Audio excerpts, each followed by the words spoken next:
என் கண்களுக்கு அகப்படவில்லை. எந்த நேரமாகியும் என் தாயின் சிரமருக்காமல் வெறுங்கையோடு நான் சென்றால் என் தமையன்மார்களுக்கு ஏற்பட்ட அதே சாபக்கேடு என் தந்தையால் எனக்கு ஏற்பட்டு விடுமா? ஒன்று விளங்கவில்லை. சென்று தேடி பார்க்கலாம். வருகிறேன். ஜெயமோஜயம். நான் போதும் அம்மா இந்த உலகிலே பெண்ணாக பிறந்தப்பட்ட துன்பவன். இந்த பாவி எனக்கு இன்னொரு ஒரு பிறவின்னு இருந்தா நான் சத்தியமா பெண்ணாக அந்த ஒதுக்கவே கூடாது.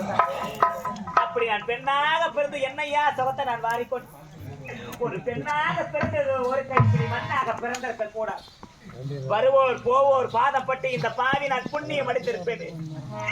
என் வாழ்க்கையை சிக்கலில் முடிந்து விட்டது ஆண்டவா. போதும்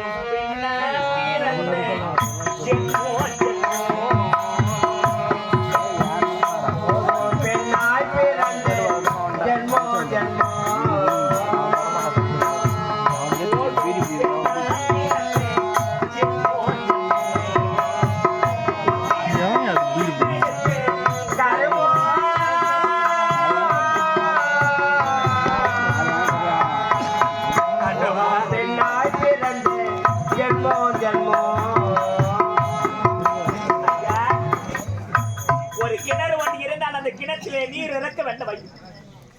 ஒரு மரம் ஒன்று இருந்தால் அந்த மரமானது நீர் தர வேண்டும் என்று சொல்லுவார்களே. நான் நீர் இல்லாத கிணறாக நிற்கின்றேன் அம்மா. நான் நீர் இல்லாத மரமாக நின்று விட்டேனே. என்னை பாருங்கள் ஐயா. நீர் இல்லா கிணறானே. ஐயோ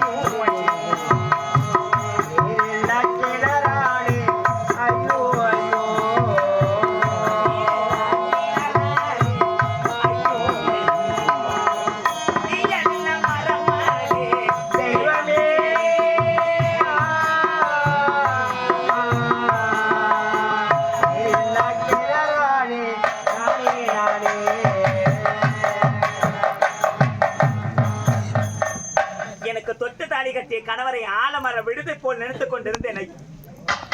அந்த ஆலமர விழுதானது அடியோடு சாய்ந்து விட்டது. என்னை ஒண்டி மரமாக்கி விட்டதா? என்னை உதவா கரையாக்கி விட்டதா? தாயே ஒண்டி மரமானே அம்மா, ஒண்டி மரமானே அம்மா.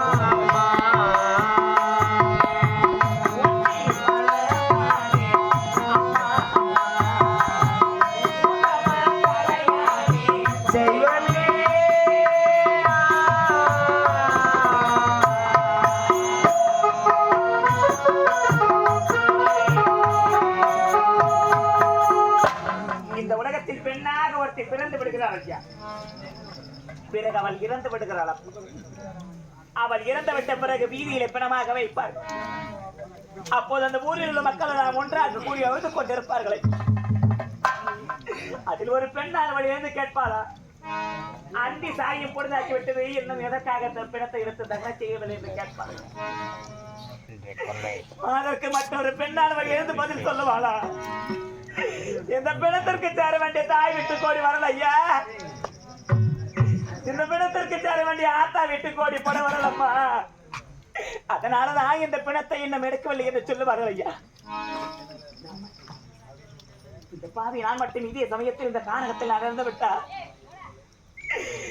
இந்த அரவங்காட்டில் நான் இறந்து விட்டார். எனக்கு கோடி போட கூட யாருமே இல்லாத எனக்கு ஐயா.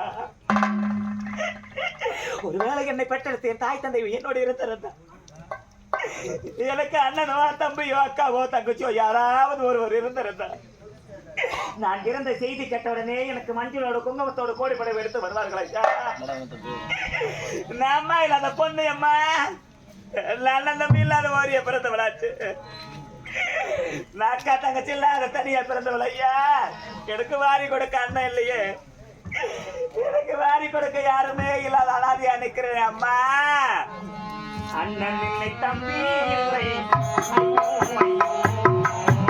அண்ணன் இல்லை தம்பி இல்லை,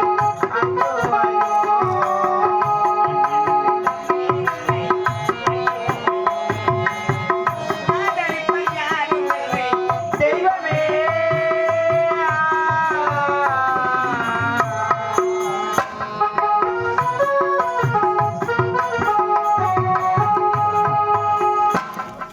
கைலாய வாசம் நான் கத்துகின்றேன் கதறுகின்றேன் உன் செவிக்கு எட்டாதா ஐயா?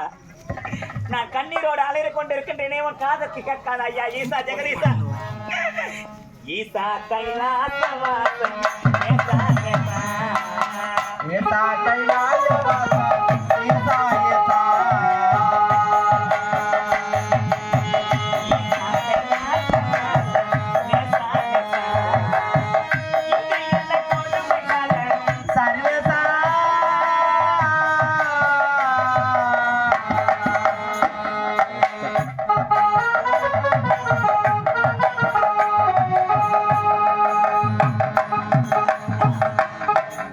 என் மகனுக்காக பயந்த இந்த பாவி நான் அரவணை காட்டு வழியாக அலைந்து கொண்டிருக்கின்றேன்.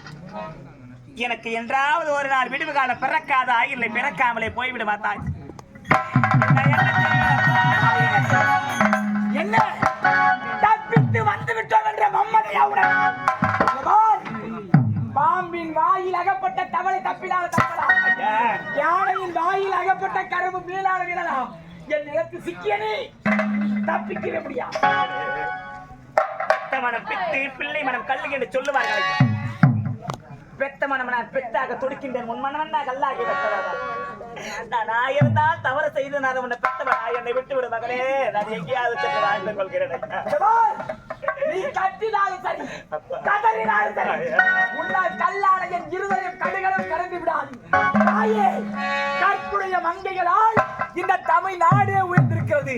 ஆனால் முன்னால் இன்று தலை குனிந்திருக்கிறது. எடுத்துரைக்கிறதற்கே முரட்டு வாலிபனாக வந்திருந்து தன்னை வம்புக்கு இழுப்பது கட்டிய கணவன் என்று அறியாது அவன் அங்கமெல்லாம் குறைந்து அருவியாக போக வேண்டும் என்று சாபத்தை கொடுத்து அந்த சாபத்தின்படி குணவனான தன் கணவன் ஒரு தாசி மீது ஆசை கொண்டாடுவதற்காக கூடையில அமர வைத்து தலை மீது தூக்கி செல்லும் போது கழுமரத்தில் ஏறுகின்ற ஒரு முனிவரால் கொடும் சாபத்திற்கு உள்ளானான் கணவன். நாளைய தினம் சூரியன் உதிக்கும் நேரம் உன் கணவன் உயிரை இழப்பான் என்ற சாபத்தை கேட்ட மாத்திரத்தில் நாளை சூரியன் உதித்தால் தானே தன் கணவர் உயிர் பறிபோகும். நாளைய தினம் அந்த சூரியனை உதிக்க கூடாது என்று தன் கற்பின் மகிமையால் சூரியனையே உதிக்காமல் செய்தாலே நலாயே அவர் கற்பு கரசி சின்னஞ்சிறு தாலி கயிறுக்காக யமனுடைய பாச கயிறையை தோற்கடிக்க செய்தாலே சாவித்து அவள் கற்பு கரசி முனிவர்களாக வந்திருந்து தன்னை நிர்வாணமாக உணவு பரிமாற சொல்வது அந்த மும்மூர்த்திகள் தான் என்பதை தன் ஞானத்தால் ஆராய்ந்து தன் கற்பின் மகிமையால் மும்மூர்த்திகளையே பால் மனம் மாறாத பச்சை பொருளாக மாற்றினாலே சதி அனுசுயா அவள் கற்பு கரசி. ஏன் இத்தனை காலமாக என் தந்தையை கதி என்று பதிவு பூஜை செய்கிறாய்? மணலால் குடத்தை கொண்டு வந்து என் தந்தைக்கு உன் கற்பின் மகிமையால் ஜலத்தை அள்ளி பூஜை செய்தாய். எப்போது கண்டவனை நோக்கினாயோ மாற்றான் ஒரு மனதை வரிந்தாயோ மணலால் செய்யப்பட்ட குடம் முன்னால் கொண்டு வர முடியவில்லையோ நீ கற்பினை தவறு அப்படி இருக்க உன்னை விடுவதா?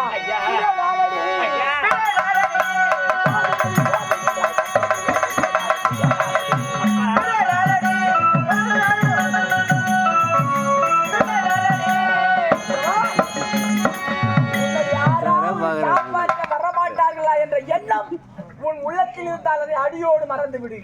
ஆம், உன்னை காக்க நினைத்து என்னை எதிர்க்க நினைத்தால் இந்த உலகத்தில் உள்ள அத்தனை வீரர்கள் ஒன்று திரண்டாலும் அவர்கள் ஒரு நொடிப்புழி அழிக்கின்ற ஆற்றல் படைத்தவன் இந்த பரசுராமன். விஜய் நானடி பாதுமதி